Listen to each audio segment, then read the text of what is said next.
कोई विषम समस्या यदि आपके सामने खड़ी होती है, विषम समस्या जिसका कोई निराकरण हो ही नहीं रहा, सब दूर हाथ जोड़ लिए, सबसे कह लिए, सबको प्रणाम कर लिया, सबसे बोल दिया, सबसे विनय कर ली, तो भी वो समस्या मिट ही नहीं रही है, तो हमारा निवेदन है 5 बेलपत्र, 5 दुर्वा, दुर्वा जानते हो, दूब, दुर्वा, 5 दुर्वा, 5 बेलपत्र, 5 कनेर के पुष्प शिव जी को समर्पित कर कर उसी 1 लोटे जल से 5 बार शंकर भगवान को जल चढ़ाना प्रारंभ करिए।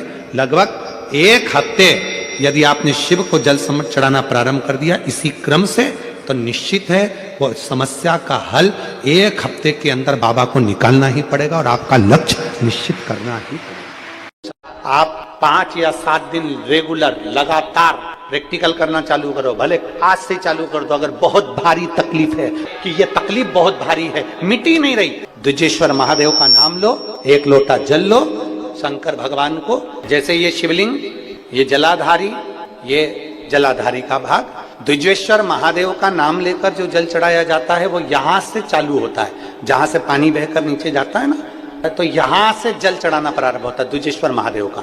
द्विजेश्वर महादेव का जल यहां से चढ़ाते चढ़ाते चारों तरफ घुमाते हुए वापिस जलाधारी पर आता है, जहां से जल अपन बह रहा है उधर, फिर वापिस आता है और सामने जहां तुम खड़े हो, चाहे इधर खड़े हो चाहे इधर खड़े हो, वो जल वापिस आकर फिर इसी तरह से धार पड़ती पड़ती शंकर के शिवलिंग पर जाती है और द्विजेश्वर महादेव से प्रार्थना करी जाती है, तो कैसी भी दुख की घड़ी हो वो दुख की घड़ी टल ही जाती है। अगर सबसे पहला कोई अभिषेक करने का देवताओं में क्रम प्रकट हुआ तो वो शिव के अभिषेक से प्रकट हुआ। शंकर भगवान के अभिषेक में 5 चीजें मूल चाहिए। पहले नंबर पर दूध चाहिए, दूसरे नंबर पर दही चाहिए, तीसरे नंबर पर घृत चाहिए, घी, चौथे नंबर पर शहद चाहिए और 5वें नंबर पर शक्कर चाहिए, मिष्ठान चाहिए।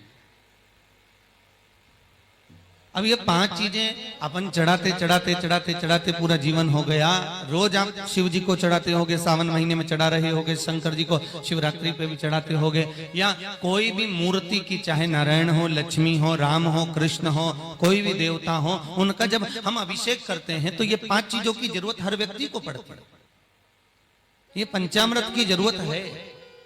क्यों लेकर जाए हम कृष्ण के पूजन में, हम अभिषेक में ये 5 चीजें क्यों लेकर जाए? उसकी मूलता है। पहले नंबर पर दूध। भगवान शंकर को जब हम दूध समर्पित करते हैं तो हमारे घर का वंश बढ़ता है। क्या बढ़ता है? वंश। जब हम शिव को दूध समर्पित कर रहे हैं, पंचामृत की वस्तुओं में हम जब दूध समर्पण कर रहे हैं, हम अभिषेक में अगर नारायण का अभिषेक कर रहे हैं, लक्ष्मी का अभिषेक कर रहे हैं, राम का अभिषेक कर रहे हैं, शिव का अभिषेक कर रहे हैं, शंकर का अभिषेक कर रहे हैं, या हम किसी भी देव का अभिषेक कर रहे हैं, उसमें दुग्ध मूल है। क्योंकि दूध जब हम समर्पित करते हैं तो ये हमारी वंश की वृद्धि करने वाला, वंश बढ़ाने, ये हमारा वंश बढ़ा रहा है। दूसरे नंबर पर दही।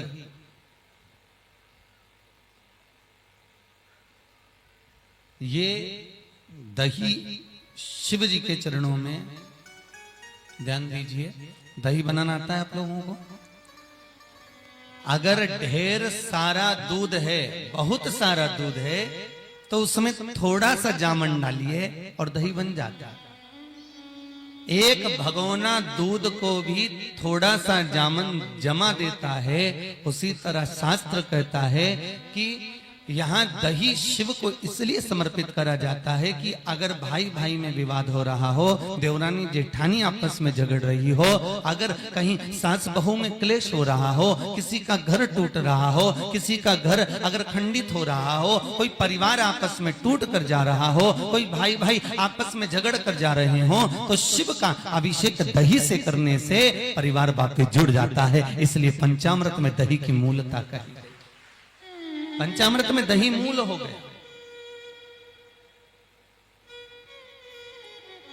आप लोगों ने भी न जाने कितनी बार अभिषेक करा होगा, परंतु आप लोगों को भी सोचने में आता होगा कि दूध क्यों चढ़ाएं, दही क्यों चढ़ाएं, घृत क्यों चढ़ाएं, शक्कर क्यों चढ़ाएं, घी क्यों चढ़ाया है? अभिषेक में दही चढ़ा देने से हमारे परिवार टूटने से बच जाता है। तीसरे नंबर पर है घी। ये आरोग्यता प्रदान करता है। हमारे घर में अगर कोई बीमार है, बहुत ज्यादा रोगीला है, बहुत ज्यादा परेशान है, तो घृत का अभिषेक अर्थात अभिषेक में घृत का प्रयोग कर देने से रोग से मुक्ति होती है। रोग से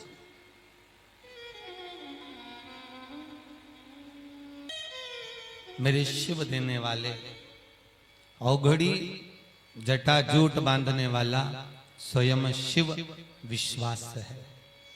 और इस विश्वास को शिव जी को जब हम दूध समर्पित करें तो वो वंश की वृद्धि करता है। दही समर्पित करते हैं वो घर को जोड़ता है। घी समर्पित करते हैं वो रोग से मुक्ति करता है। शहद जब हम समर्पित करते हैं तो बच्चों की विद्या को प्रबल करता है। घर में अगर कोई विद्या अध्ययन कर रहे हैं, कोई पढ़ रहे हैं, कोई आनंद ग्रहण कर रहे हैं, उनको विद्या की प्रबलता देने वाला वो शहद होता है जो शिव को समर्पित करा जाता है। और 5वें नंबर पर है मिठाई, शक्कर, खांड। आखिर उसको समर्पित करने का भाव केवल इतना रहता है कि हमारा जो व्यापार है, हमारा जो व्यवसाय है, बहुत मिठास से पूर्ण चलता रहे, इसलिए शक्कर समर्पित करी जाती है। इसलिए शक्कर दी जाती है। पहला लोटे का जल इसने चढ़ा दिया, दूध इसने चढ़ा दिया, शहद इसने चढ़ा दिया, शक्कर इसने चढ़ा दिया। ये पंचामृत स्नान अलग अलग हाथ से हुआ। किसी ने कुछ चढ़ाया, किसी ने कुछ चढ़ाया।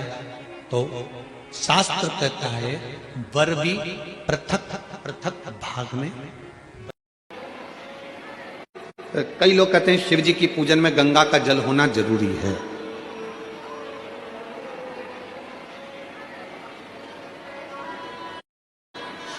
और मान लो तुम्हारे पास में गंगा जी का जल नहीं है तो क्या शंकर जी तुम्हारी पूजन को स्वीकार नहीं करेंगे?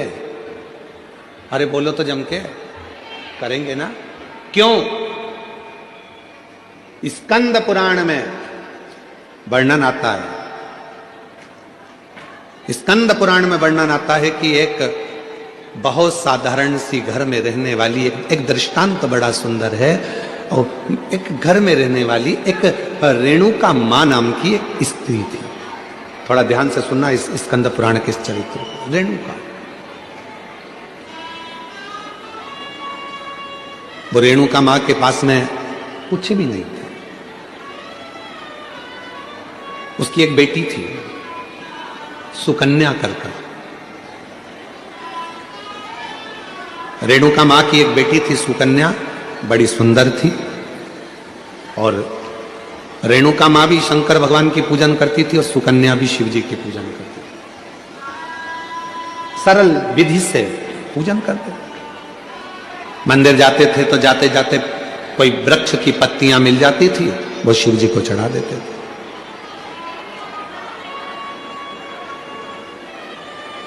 कोई फूल मिल जाता था, वो शिव जी को चढ़ा देते थे।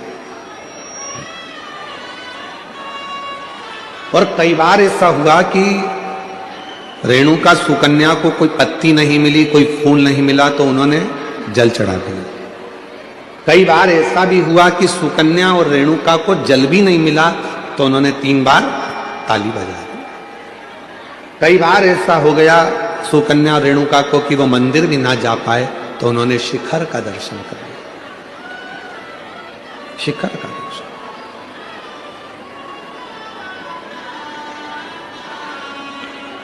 एक दिन रेणुका और सुकन्या दोनों बैठी हुई थी, और रेणुका सुकन्या बैठी हुई थी, और वहीं से एक संत का निकलना हुआ। बड़े विरक्त संत थे, शंकर जी के परम भक्त थे वो भी। स्कंद पुराण का ये बहुत सुंदर दृष्टांत है, अपनी जिंदगी में उतारिएगा। रेणुका सुकन्या बैठी है और वहीं से संत का निकलना हो रहा। विरक्त थे, शिव के परम उपासक थे। उनके मुख से नित्य प्रति ओम नमः शिवाय, ओम नमः शिवाय, ओम नमः शिवाय, ओम नमः शिवाय जपा करते थे। आज संत भिक्षा मांगने के लिए रेणुका और सुकन्या के घर पर पहुंच गए। आवाज लगाई, माता भिक्षाम दे, माता भिक्षाम दे, भूख लगी है, थोड़ा अन्न का भाग दीजिए। रेणुका सुकन्या बाबा की आवाज सुनकर बाहर गई, दरवाजा खोला, आसन दिया, बिछाया, बिठाया, जल पिलाया, अंदर से भोजन ला कर दिया। पूजा की तैयारी कर रही थी शिव मंदिर जाने के लिए सुकन्या, और बाबा की दृष्टि पड़ गई उस पूजन की थाली पर। और जैसे ही संत की दृष्टि पूजन की थाली पर पड़ी तो संत ने बात बात में पूछ लिया, ये पूजन में सारा साहित्य रखा हुआ है पर गंगा का जल नहीं है, तो तुम्हारी पूजन शिव स्वीकार नहीं करेंगे। ये संत ने कह दिया रेणुका और सुकन्या से, आपकी पूजन में, आपकी पूजा की थाली में गंगा का जल नहीं है तो शिव इस पूजन को स्वीकार नहीं करेंगे। अब तो संत कहकर चले गए। सुकन्या की बुद्धि में वो बात बैठ गई और सुकन्या मां के चरणों में प्रणाम कर कर बोली कि मुझे गंगा का जल चाहिए, मुझे गंगा का जल चाहिए। बाबा कहकर गए हैं, संत कहकर गए हैं कि जब तक गंगा का जल पूजन की थाली में नहीं होगा तब तक शिव प्रसन्न नहीं होंगे, शिव इस पूजन को स्वीकार नहीं करेंगे। अगर भगवान शंकर को पूजन स्वीकार करना है, अगर भगवान शंकर को पूजन स्वीकार करना है तो गंगा का जल का होना जरूरी है। स्कंद पुराण कह रही है कि सुकन्या और रेणुका दोनों आंखों में जल भर ली। कहा एक काम करो सुकन्या, तुम गंगोत्री चली जाओ और गंगा जी के उद्गम से गंगा जी का जल लेकर आ जाओ। जाओ। सुकन्या हाथ जोड़कर बोली, मां मैं अकेली कन्या, मैं अकेली स्त्री गंगा का जल लेने के लिए कैसे जाऊंगी?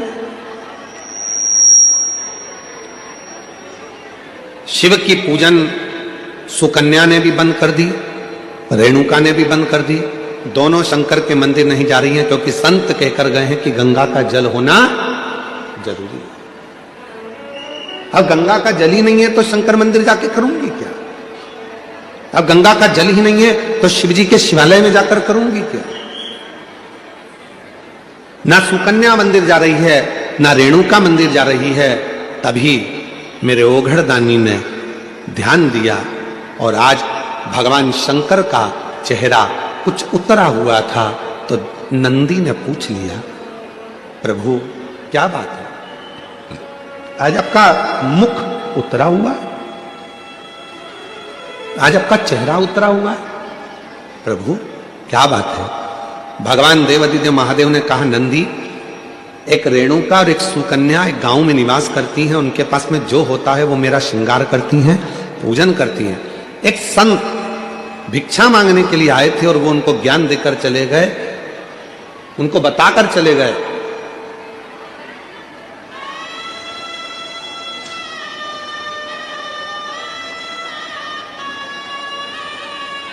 कि गंगा के जल के बिना शिव पूजन को स्वीकार नहीं करते। ना मां मंदिर जा रही है, ना बेटी मंदिर जा रही है, दोनों विचार में लगे हैं कि गंगा का जल कहां से लेकर आए, गंगा का जल कैसे लेकर आए, दोनों विचार। और उन दोनों के जल के बिना मैं फीका हूं। तभी भगवान शिव के पास से नंदी दौड़ कर गए, आप चिंता मत करो, आपका चेहरा उतरा हुआ देखकर, मुख उतरा हुआ देखकर मुझे अच्छा नहीं लग रहा। दौड़ कर गए नंदी और नंदी ने जाकर एक साधु का रूप रखकर पहले तो संत को समझाया कि गंगा का जल की मूलता नहीं, मूलता है शिव भक्ति की। जाओ जाकर सूचित करो संत मानते नहीं थे तो नंदी ने अपना असली विग्रह धारण कर, बड़े बड़े सींग, बड़ा विराट सा स्वरूप नंदी का, बड़ा विराट सा।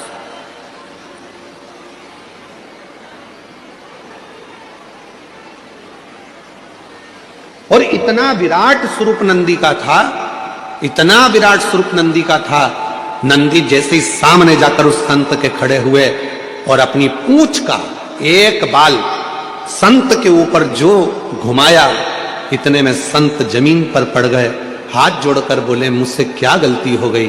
तो नंदी ने कहा गलती केवल एक हुई है कि वो पूजन करने वाली जिस भाव से पूजन करती थी, जैसी मंदिर जाती थी, जो जिस भाव से पूजता था, उसकी पूजन तुमने बंद करा दी केवल एक गंगा के जल के लिए।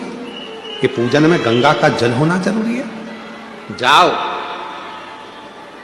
नंदी ने कहा संत, ए साधु, जाकर वो रेणुका और सुकन्या से जाकर कहो कि जब शंकर भगवान के ऊपर एक लोटा जल चढ़ता है, जब शिव जी के ऊपर पानी की एक बूंद गिरती है, जब शंकर भगवान के ऊपर अगर कोई साधारण जल भी चढ़ता है तो वो शंकर के ऊपर चढ़ा, और जैसे उनकी शिवलिंग पर चढ़ा, जटा से लगा, तो वो अपने आप गंगा जल बन जाता है, अलग से गंगा जल की जरूरत नहीं पड़ती। एक रावण संहिता के अंतर्गत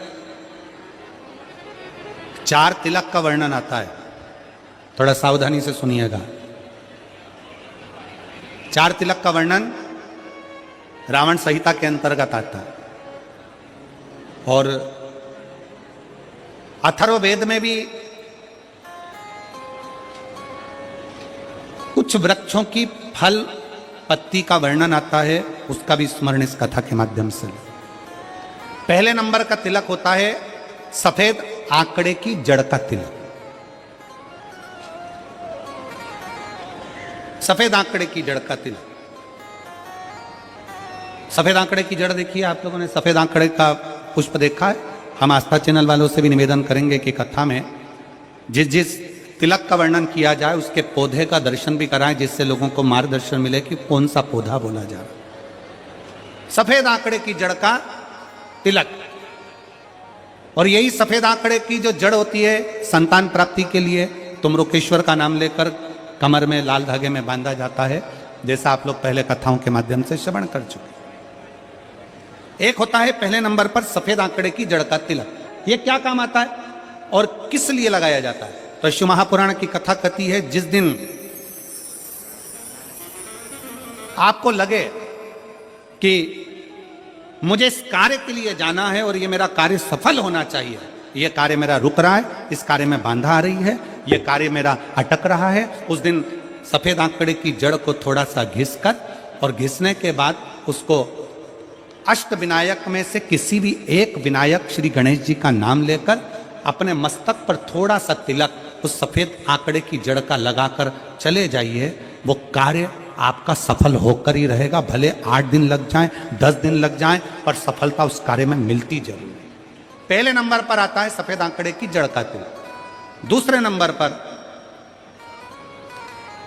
अपामार्ग की बीज का तिलक। अपामार्ग एक पौधा होता है, आप लोग टीवी पर उसका दर्शन कर रहे होंगे, एलईडी पर आप देख रहे होंगे। अपामार्ग की जड़ का अर्थात अपामार्ग का जो पौधा होता है उसका जो बीज होता है, जैसे आप ऊपर लगा हुआ देख रहे हैं, इसमें बीज लग रहा है, पौधे को आप लोग देख रहे होंगे टीवी पर, एलईडीओ पर, एलईडी भी चल रही है, एलईडीओ पर भी देख रहे होंगे कि ये अपामार्ग का जो पौधा होता है, ये आपको आपके घर के आसपास में कहीं पर भी मिल जाएगा, जंगल में मिल जाएगा, आपके घर के पास लगा हुआ मिल जाएगा, ये हर कहीं लग जाता है। अपामार्ग का जो पौधा होता है, इसका जो बीज होता है, इसका जो फल होता है, फल में जो बीज होता है, इस बीज को सुखा लिया जाता है, सुखाकर इसको पीस लिया जाता है, और पीसकर इसको जहां पर भगवान शंकर का शिवलिंग है, शिवलिंग का जल बहकर जहां से नीचे गिरता है, उसको समझ लें, थोड़ा सा आप लोग ध्यान में आ जाएगा आप लोगों के।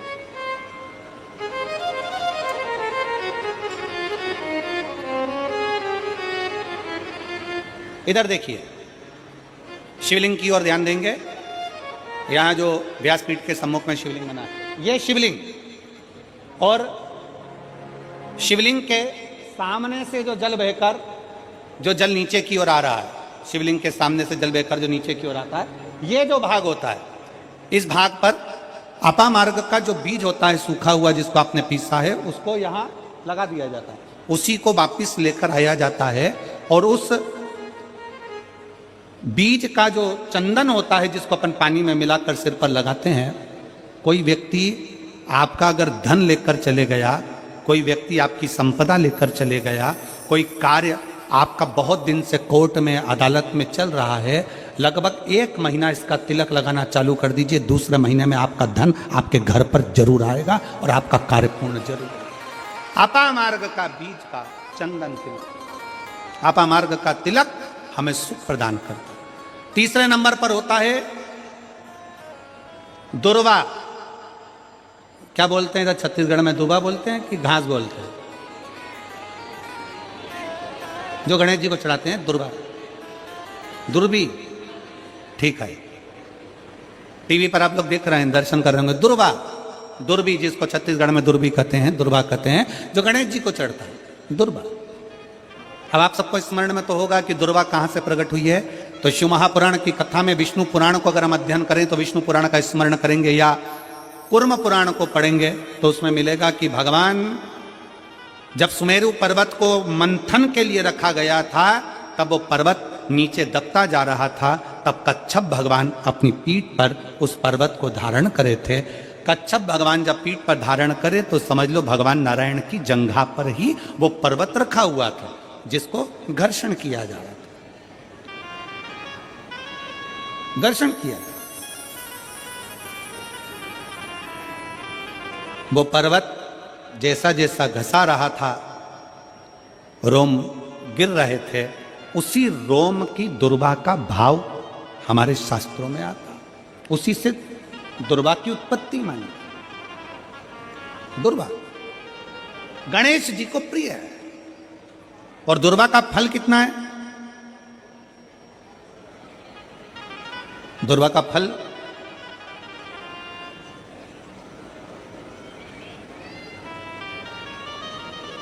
जब एक असुर ने उत्पात मचाया और गणेश जी के पास सूचना गई तो गणेश जी ने उस असुर को निगल लिया था।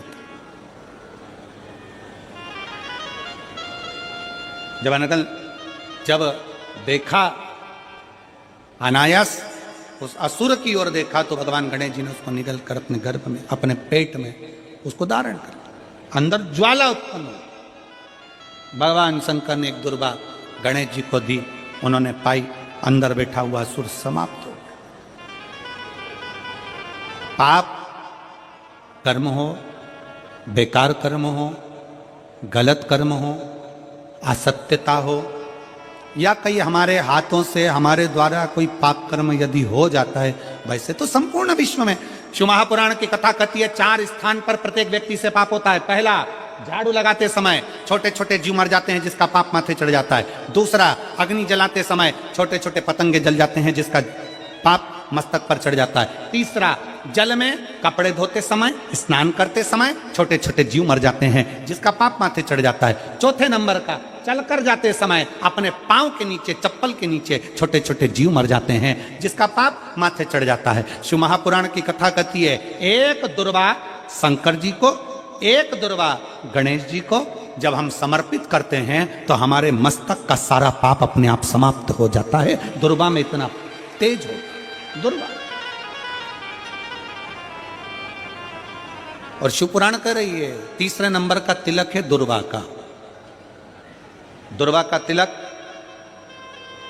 दुर्वा को चढ़ी हुई जब छोटी सी दुर्वा लेकर उसको सूखने के बाद भस्म बनाकर शंकर को चढ़ाकर उस भस्म को लाकर मस्तक पर यदि तिलक लगाया जाए, उस दुर्वा का तिलक यदि मस्तक पर लगाया जाए, कोई व्यक्ति तुमसे कह दिया कि तेरे बस का ये नहीं है, कोई ने कह दिया तू ये सरकारी नौकरी पा ही नहीं सकता, कोई ने कह दिया कि तू ये काम कर ही नहीं सकता, तू मकान बना ही नहीं सकता, कोई ने कह दिया तेरी दुकान चलेगी ही नहीं, चाहे कितनी खोल ले, अगर आपका कोई आत्मबल नीचे गिराता है तो 20 दिन तक दुर्वा का तिलक यदि मस्तक पर लगाया जाए तो आत्मबल भी बढ़ता है और कार्य सिद्ध होता है। ये दुर्वा तिलक की महत्व है। चौथे नंबर पर आता है बेलपत्र की जड़ का तिलक, जिसको हम पहले भी कथाओं में बोल चुके हैं कि बेलपत्र की मिट्टी का भी अगर तिलक लगाया जाए, बेलपत्र के नीचे की मिट्टी का भी अगर तिलक लगाया जाए तो वो भी फल देता है। तो बेलपत्र की जड़ का तिलक तो बहुत मूल है। कभी मान लो कहीं बेलपत्र की जड़ ऐसे नहीं निकालना चाहिए, बेलपत्र हरा भरा रहे तो कभी उसकी जड़ नहीं निकालनी, कभी भी। मान लो कोई बेलपत्र का वृक्ष सूख गया, कोई बेलपत्र का वृक्ष अगर सूख गया है, उसकी अगर जड़ मिल गई है तो उसको घिस कर उसका चंदन बनाकर, शिव का लेपन कर उस चंदन को अपने मस्तक पर भी धारण कर सकते।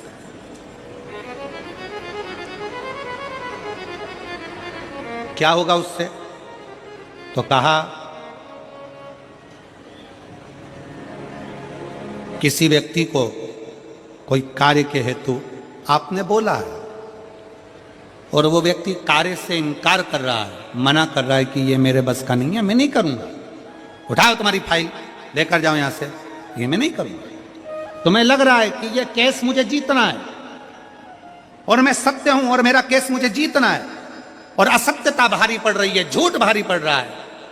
उस समय पर बेलपत्री का चंदन का तिलक या बेलपत्री के वृक्ष की मिट्टी का तिलक व्यक्ति को सफलता जरूर देता है। उस तिलक को धारण जरूर करना चाहिए, उस तिलक को जरूर धारण। बेलपत्र का तिलक, बेलपत्र की मिट्टी का तिलक, बेलपत्र के वृक्ष के नीचे बैठकर करा गया भजन, बेलपत्र के वृक्ष के नीचे बैठकर करी गई साधना, बेलपत्र के वृक्ष के नीचे बैठकर करी गई आराधना हमें फल प्रदान करती है। और मैं संपूर्ण देशवासियों को इसके लिए बहुत बहुत साधुवाद देता हूं, बहुत बहुत बधाई देता हूं कि जब वृक्षारोपण कराया जाता है विठले सेवा समिति द्वारा, सारे शिव भक्त अपने अपने क्षेत्र में बेलपत्री का पौधा लगाते हैं और बेलपत्री के वृक्ष को बड़ा करते हैं। उसके लिए आपको साधुता देते हैं, साधुता।